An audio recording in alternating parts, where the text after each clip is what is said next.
సుబ్రహ్మణ్య భుజంగ స్తోత్రాన్ని ప్రతిరోజు నియమంగా చదువుకునేటటువంటి అలవాటు ఉన్నవాడికి చిట్ట చివర జ్యోతిస్వరూపంతో సుబ్రహ్మణ్యుడు దర్శనమిచ్చి స్కందలోకానికి తీసుకెళ్తాడు అంటారు.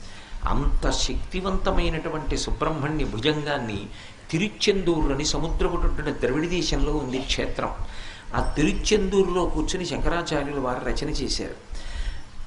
ఆయన ఆ స్తోత్రాన్ని రచన చేసేటప్పుడు మొట్టమొదట విఘ్నేశ్వరుణ్ణి ప్రార్థన చేశారు. ఆ ప్రార్థన చేస్తూ బహు చిన్న శ్లోకాన్ని ఒకదాన్ని ఇచ్చారు. అందులో సదాబాల రూపాపి విఘ్నాద్రిహంత్రి మహాదంతి వక్త్రాపి పంచాస్యమాన్య విధీంద్రాదిమృగ్యా గణేశాభిధామే విధత్తాం శ్రియం కాపి కళ్యాణమూర్తి.